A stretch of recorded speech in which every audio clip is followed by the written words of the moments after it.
नमस्कार दोस्तों, special education screen में आपका स्वागत है।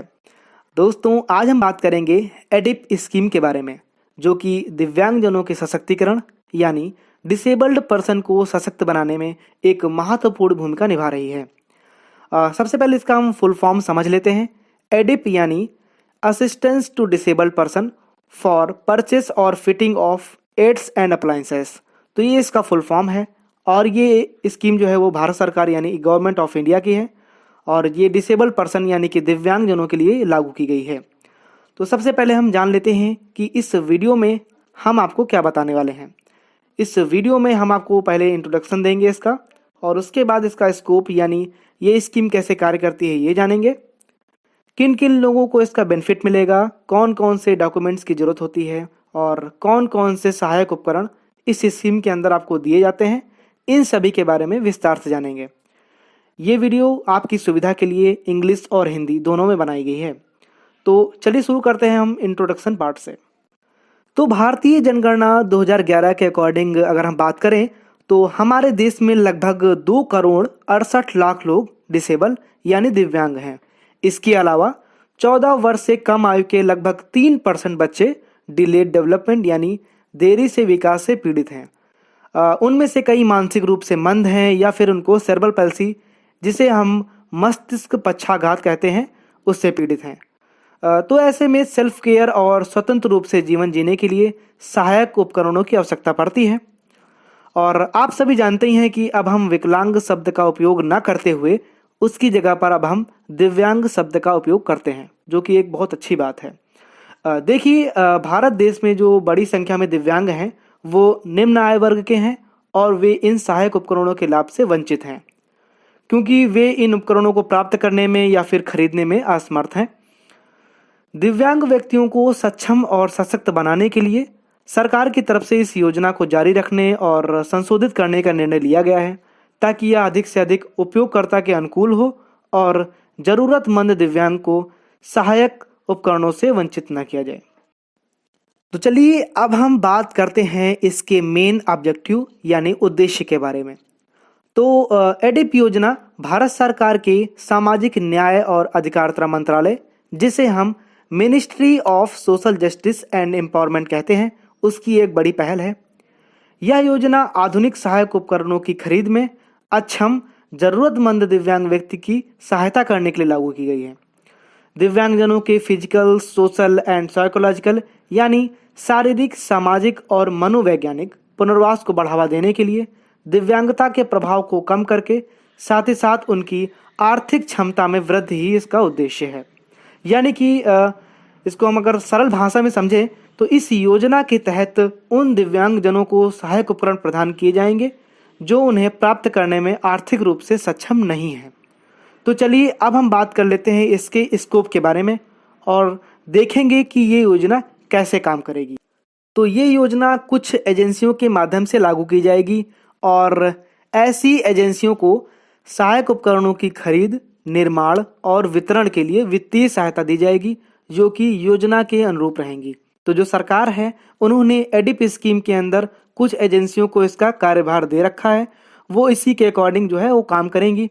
सरकार केवल वित्तीय सहायता प्रदान करेगी, बाकी का कार्य एजेंसियों का है, यानी कि उपकरणों का वितरण जो करना है, वो फिटिंग करनी है, ये सारा कार्यभार एजेंसियां खुद देखेंगी। उसके बाद बात आती है व्यापक प्रचार की, यानी कि उसका प्रचार भी करना रहता है, वो भी एजेंसियां अपने स्तर से करेंगी। तीसरी बात ये आती है कि कम से कम 1 वीक पहले यानी कि 1 सप्ताह पहले उनको ये इन्फॉर्मेशन देनी रहेगी, वीडियो को, जिला कलेक्टर को, ठीक है, राज्य सरकार और दिव्यांगता मामलों के विभाग को ये उनको जानकारी देनी रहेगी कि हम कहाँ पर कैंप लगाने वाले हैं। 1 सप्ताह पहले उनको ये जानकारी देनी रहेगी कि हम कहाँ पर कैंप लगाने वाले हैं। शिविर के बाद लाभार्थियों की सूची और सहायक उपकरणों का वितरण राज्य सरकार और दिव्यांगता मामलों के विभाग को लागत के साथ उनको प्रदान करना रहेगा। यानी कि वो ये चीज़ पूरा डेटा देंगे कि हमने कितने दिव्यांगों को ये उपकरण प्रदान किए हैं, कितने दिव्यांगों को ये उपकरण हमने वितरित किए हैं, इसकी सारी सूची और उसकी लागत, ये सारी चीज़ें, जितना भी डेटा रहेगा वो दिव्यांगता मामलों के विभाग को, यानी कि जैसे कि दिव्यांगजन सशक्तिकरण विभाग, ministry of social justice and empowerment उनको ये पूरा डेटा वो देंगी। और इसको जो है वो अपनी वेबसाइट पर भी जो है वो पब्लिश करेंगी कि कितने लाभार्थियों को यहाँ पर सामान जो है ये कुछ उपकरण जो है वो वितरित किए गए हैं। सो नेक्स्ट बात यहाँ पर ये आती है कि इस योजना में सहायक उपकरणों के फिट होने से पहले कुछ यहाँ पर सर्जिकल करेक्शन की भी कभी कभी आवश्यकता पड़ती है। सहायक उपकरणों के फिट होने से पहले कुछ भी मेडिकल यानी कि कुछ सर्जिकल करेक्शन अगर होता है, आवश्यकता पड़ती है, तो उसके लिए भी यहाँ पर एक मानक दिया जा चुका है।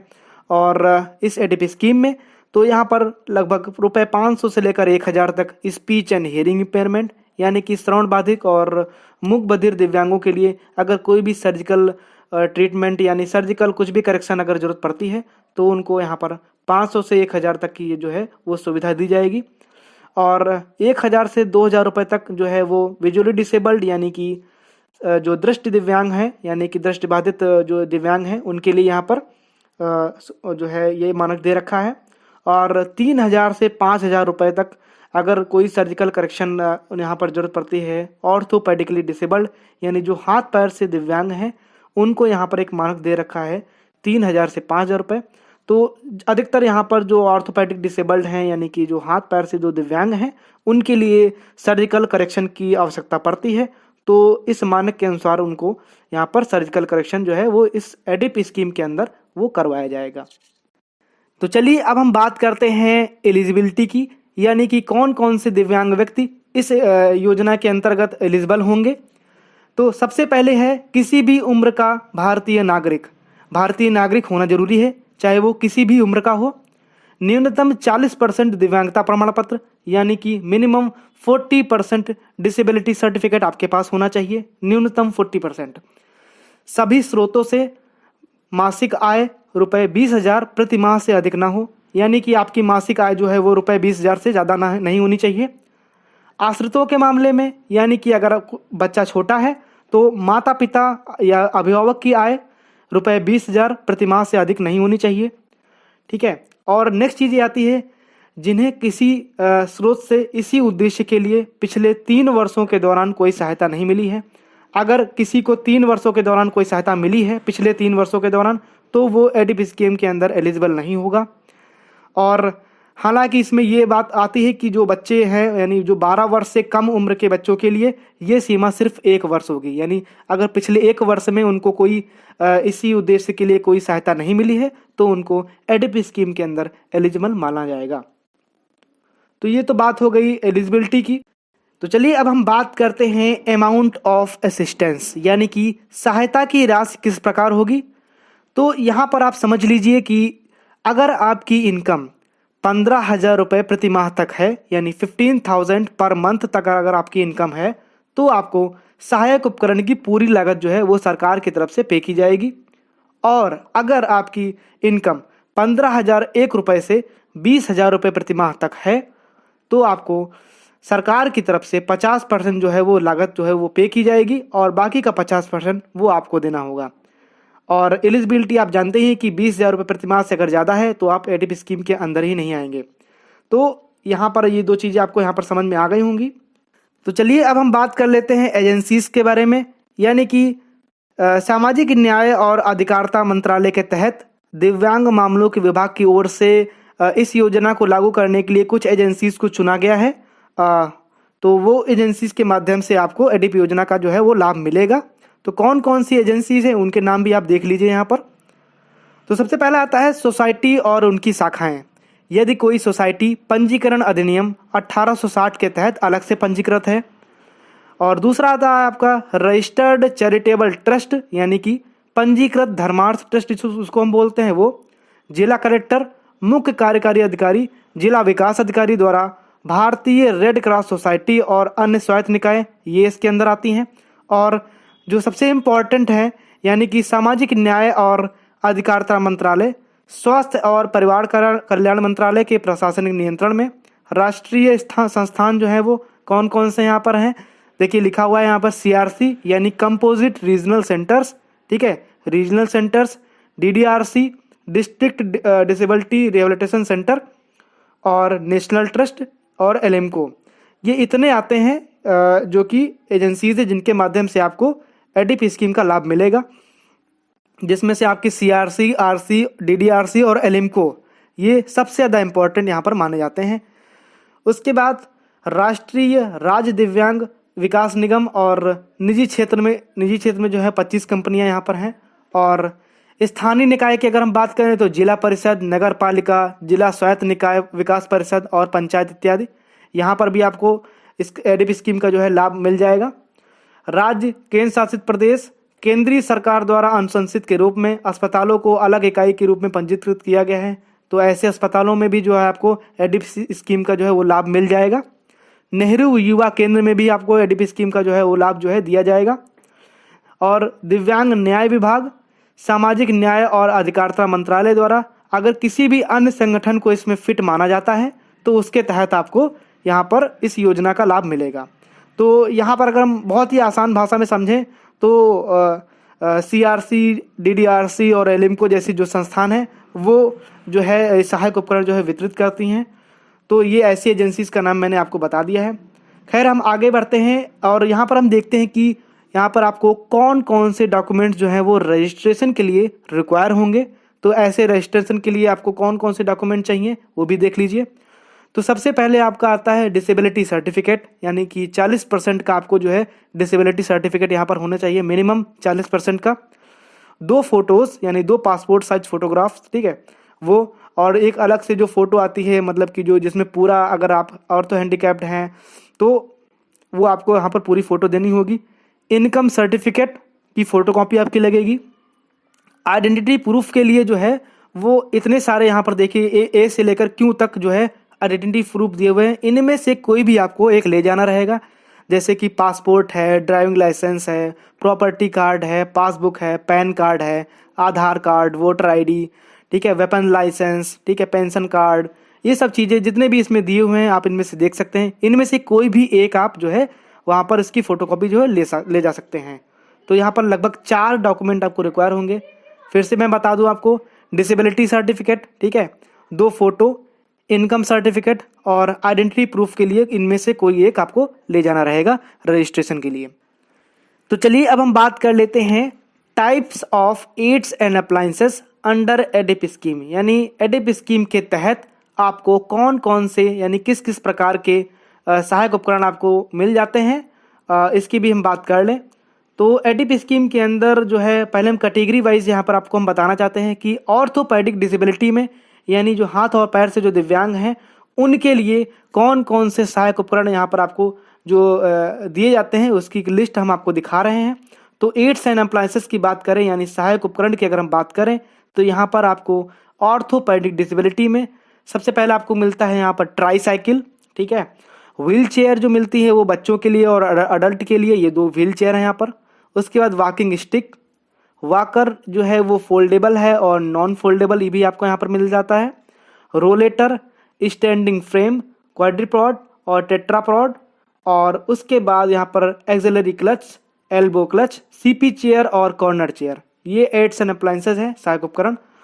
और अगर हम बात करें ऑर्थोपेडिक डिसेबिलिटी में ही तो यहाँ पर ऑर्थोटिक अप्लायंसेस में भी आपको क्या क्या दिया जाता है, जैसे कि AFO with pair surgical shoe, KAFO with pair surgical shoe, HKAFO with pair surgical shoe, AFO PP made, KAFO aluminium made, knee cage conventionals, ठीक है। इसी तरीके के देखिए यहाँ पर पूरी लिस्ट दी हुई है। लॉन्ग पैन हैंड्स, ठीक है, उसके बाद short cockup, knee cap, pull over knee cap, LSO conventional type, LS belt, बेबी कैरिन कॉर्सेट, ठीक है, मेराबेट स्प्लिंट। तो इस तरीके से यहाँ पर जितने भी ऑर्थोटिक अप्लायंसेस हैं, ठीक है, यहाँ पर आपको दिए जाते हैं। आपको जो भी प्रेस्क्राइब किया जाएगा आपको सिर्फ वही मिलेगा। ये सारी चीज़ें एक साथ नहीं दी जाती हैं। कोई भी जो भी आपकी ज़रूरत है यानी आपकी जो भी नीड है आपको उसके अकॉर्डिंग यहाँ पर वो सहायक उपकरण आपको दिया जाएगा। इसमें और भी सारे हैं जैसे कि हिप अबडक्शन ऑर्थोटिक, ठीक है, ऐसे एल्बो क्लच होते हैं। इसमें तो एल्बो क्लच तो खैर एड्स अप्लायंसेस में ही है। और उसके बाद यहाँ पर सर्जिकल शू भी आपको मिलते हैं, CTEV सैंडल भी होते हैं, MCR सैंडल मिलते हैं, आपको सर्जिकल शूज़ मिलते हैं, ठीक है। तो इस तरीके से स्पाइनल जैकेट भी आपको इस तरीके से यहाँ पर दी जाती है। तो ये कुछ ऑर्थोटिक अप्लायंसेस है जिसकी लिस्ट आपके सामने है। आप यहाँ से देख सकते हैं कि दिव्यांग लोगों को कौन कौन से सहायक उपकरण जो है वो ऑर्थोटिक अप्लायंसेस के अंदर दिए जाते हैं। उसके बाद अब हम बात करते हैं प्रोस्थेसिस अप्लायंसेस की, कि यहाँ पर आपको ऑर्थोपेडिक डिसेबिलिटी में कौन कौन से प्रोस्थेसिस अप्लायंसेस दिए जाते हैं। तो इसको हम हिंदी में समझते हैं कि जैसे कि पूरा हाथ हुआ आपका, ठीक है, उसके बाद कोहनी के नीचे का हाथ हुआ, ये मिलता है आपको, पूरा पैर या फिर घुटने के नीचे का पैर, ठीक है। ये 4 तरीके के यहाँ पर आपको आते हैं, ठीक है। तो ये प्रोस्थेसिस जो है वो अप्लायंसेस आपको यहाँ पर दिए जाते हैं। ये आपके समझने के लिए मैंने आपको बताया है। और अब हम कैटेगरी में बढ़ते हैं विजुअल डिसेबिलिटी की तरफ, यानी दृष्टिबाधित दिव्यांग जो हैं उनको यहाँ पर कौन कौन से जो है सहायक उपकरण प्रदान किए जाते हैं, उसकी लिस्ट भी आपके सामने है। तो इसमें आप देख सकते हैं कि एक्सेसिबल फ़ोन, जो मोबाइल फ़ोन है, स्मार्टफोन है, वो उनको वहाँ पर दिए जाते हैं, ठीक है। उनके स्मार्टफोन कुछ अलग तरीके से होते हैं, जो विजुअली इम्पेयर्ड स्टूडेंट्स को दिए जाते हैं, और जो 18 साल के ऊपर होते हैं उन्हीं को वो मोबाइल फ़ोन दिया जाता है। यानी कि अगर कोई 18 साल के अगर नीचे है तो उसको वो मोबाइल फ़ोन नहीं दिया जाएगा। 18 ईयर एंड अबव ओनली, यानी 18 साल के अगर आप ऊपर हैं तभी आपको वो एक्सेसिबल मोबाइल फ़ोन दिया जाएगा। और यहाँ पर इसकी कंडीशन और भी है, उसमें लिखा हुआ कि 5 साल में आपको वो एक फ़ोन दिया जाएगा। अगर आपको हाल में ही वो फ़ोन मिला है तो दोबारा आप उसके लिए एलिजिबल नहीं होंगे, तो 5 ईयर्स के बाद ही आपको दूसरा फ़ोन जो है वो दिया जाएगा। विजुअली इम्पेयर्ड स्टूडेंट्स के लिए 5 साल में एक बार मोबाइल फ़ोन। और यहाँ पर आपको लैपटॉप भी दिया जाता है, लैपटॉप है, ब्रेल नोट है, ठीक है। इस तरीके से भी कुछ उपकरण दिए जाते हैं आपको, सहायक उपकरण। तो लैपटॉप भी आपको जो है वंस इन 10 ईयर, यानी 10 साल में आपको एक बार जो है वो लैपटॉप भी दिया जाता है यहाँ पर, 18 साल के अगर आप ऊपर हैं, ठीक है। तो ये आपके एड्स एंड अप्लायंसेस यानी सहायक उपकरण में आ जाता है। उसके बाद लर्निंग इक्विपमेंट्स भी आपको यहाँ पर दिए जाते हैं। जो है ब्रेल राइटिंग इक्विपमेंट्स जो होते हैं, यानी कि जो ब्रेल लिखने वाले जो इक्विपमेंट्स होते हैं, तो वो आपको दिया जाता है, ब्रेल लिपि वाले। और जो कम्युनिकेशन इक्विपमेंट्स होते हैं वो भी आपको दिए जाते हैं, ठीक है। टेलीफोन वो भी दिया जाता है, जो भी अटैचमेंट लगते हैं ब्रेल के साथ में वो आपको दिए जाते हैं। लो विजन एड्स भी आपको दी जाती हैं, जो भी ग्लासेस वगैरह लगते हैं जो लो विजन के लिए होते हैं वो भी आपको सहायक उपकरण में दिए जाते हैं, ठीक है। और स्पेशल जो मोबिलिटी एड्स होती हैं विजुअली डिसेबल्ड पीपल के लिए, जो मस्कुलर डिस्ट्रॉफी वाले होते हैं या फिर सेरेब्रल पैल्सी वाले होते हैं, उनको एज ए दिए जाते हैं, जैसे वाकर है, रिकमेंडेड बाई एक्सपर्ट कमेटी, जो रिकमेंड किए जाते हैं, ऐसे उपकरण उनको दिए जाते हैं। तो ये रहे आपके दृष्टिबाधित दिव्यांगों के लिए जो भी एड्स एंड अप्लायंसेस यानी सहायक उपकरण होते हैं उसकी लिस्ट आपके सामने है, आप यहाँ पर देख सकते हैं। और खैर अब हम बढ़ते हैं नेक्स्ट कैटेगरी की तरफ, जिसमें है हियरिंग डिसेबिलिटी, यानी कि जो श्रवण बाधित दिव्यांग हैं उनके लिए कौन कौन से एड्स एंड अप्लायंसेस हैं, ठीक है। ये इंपॉर्टेंट है, आप देख लीजिए कौन कौन से सहायक उपकरण आपको एडिप स्कीम के अंदर, अगर आप हियरिंग डिसेबिलिटी के अंतर्गत आते हैं तो आपको कौन कौन से सहायक उपकरण दिए जाएंगे। तो इसमें पहला आता है various types of hearing aid, ठीक है। हियरिंग एड्स जो भी होती हैं अलग अलग तरीके की, आपके हियरिंग लॉस के अकॉर्डिंग आपको जो है हियरिंग एड आप यहाँ पर प्रोवाइड की जाती हैं, ठीक है। BT यानी behind the ear hearing aid वो आपको यहाँ पर दी जाती हैं। एजुकेशनल किट्स जो होती हैं वो भी यहाँ पर आती है, लर्निंग किट्स वो दी जाती हैं। असिस्टिव एंड अलार्म डिवाइसेस जो कि डेफ या फिर हार्ड ऑफ हियरिंग पीपल लोगों को दी जाती हैं, अलार्म डिवाइसेस भी दी जाती हैं। अब यहाँ पर समझते हैं कॉकलियर इम्प्लांट के बारे में, जो कि बहुत सारे लोगों का क्वेश्चन यहाँ पर रहता है। कॉकलियर इम्प्लांट जो कि एडिप स्कीम के अंदर बहुत ही इंपॉर्टेंट यहाँ पर एक सहायक उपकरण है, कॉकलियर इम्प्लांट। तो कॉकलियर इम्प्लांट जो है वो ministry of social justice empowerment ने यहाँ पर रिकॉग्नाइज किया है कुछ इंस्टीट्यूशंस को, यानी इंस्टीट्यूट कुछ हैं वहाँ पर, मतलब ये जो है ये सर्जरी होती हैं वहाँ पर, मतलब ये कॉकलियर इम्प्लांट जो है बच्चों को जो है प्रोवाइड किया जाता है। इसमें क्या एलिजिबिलिटी है ये भी देख लीजिए आप, कि यहाँ पर सरकार कहती है कि हर यूनिट पे, मतलब कि आपको प्रत्येक यूनिट पे 6 लाख रुपए जो है वो सरकार की तरफ से पे किए जाएंगे। अगर आपको कॉकलियर इम्प्लांट सर्जरी करवानी है, बच्चे की कॉकलियर इम्प्लांट लगवाना है, तो सरकार की तरफ से आपको 6 लाख रुपए जो है उसका जो है बॉन्ड करेगी गवर्नमेंट, यानी सरकार जो है 6 लाख रुपए उसका पे करेगी। क्योंकि हम सभी जानते हैं कि कॉकलियर इम्प्लांट सर्जरी का जो वो कॉस्ट आती है वो लगभग 10 लाख रुपए तक होती है, 10 से 11 लाख 12 लाख तक जाती है। तो इसमें सरकार जो है वो 6 लाख रुपए जो है वो लगभग पे करती है हर एक यूनिट पे, मतलब प्रत्येक यूनिट पे जो है वो 6 लाख रुपए जो है आपके कॉकलियर इम्प्लांट के लिए सरकार पे करेगी। इसकी सारी जानकारी आपको अपने जो है नज़दीकी कंपोजिट रीजनल सेंटर्स, ठीक है, DDRC में आपको बहुत ही आसानी से उपलब्ध कराई जाती है। इसकी सारी जानकारी आप वहाँ से भी ये पता कर सकते हैं। और नेक्स्ट पे हम कैटेगरी पे आते हैं, मेंटली एंड मल्टीपल डिसेबिलिटी वाले जो बच्चे होते हैं उनको कौन कौन सी एड्स एंड अप्लायंसेस दी जाती हैं, सहायक उपकरण। तो यहाँ पर टीचिंग लर्निंग मटेरियल है। तो यहाँ पर टीचिंग लर्निंग मटेरियल आता है, जो किट आती है पूरी, MR किट जिसे हम बोलते हैं आसान भाषा में। तो 0 से 3 ईयर्स, ठीक है, 4 to 6 ईयर, 7 to 10 ईयर्स और 10 ईयर्स प्लस ईयर जो है, ये अलग अलग कैटेगरी के लर्निंग किट्स आती हैं। Teaching learning material kit, MR kit भी इसको हम बोलते हैं, पूरे बैग में आती हैं एक, वो आपको यहाँ पर प्रोवाइड कराई जाती हैं। तो और any suitable devices as advised by expert committee from time to time, ठीक है, समय समय पर जो एडवाइस की जाती हैं, जो भी मार्केट में जो भी चेंजेस होने होते हैं वो आपको यहाँ पर प्रोवाइड किए जाते हैं। तो ये तो बात रही कि आपको कौन कौन से यहाँ पर एड्स एंड अप्लायंसेस यानी कि सहायक उपकरण इस एडिप स्कीम के अंतर्गत जो है प्रोवाइड किए जाते हैं। और अब मैं समझता हूँ कि यहाँ पर आपको काफ़ी जानकारी जो है वो एडिप स्कीम के बारे में मिल गई होगी। और अभी भी आपके मन में अगर कोई क्वेश्चन है तो आप कमेंट बॉक्स में कमेंट करके हमें बता सकते हैं। और हमारी इस मेहनत के लिए प्लीज़ एक लाइक और हमारे चैनल को सब्सक्राइब जरूर कर लीजिएगा, ताकि आपको आगे आने वाले अपडेट भी जल्द से जल्द आपको मिलते रहें। Thank you.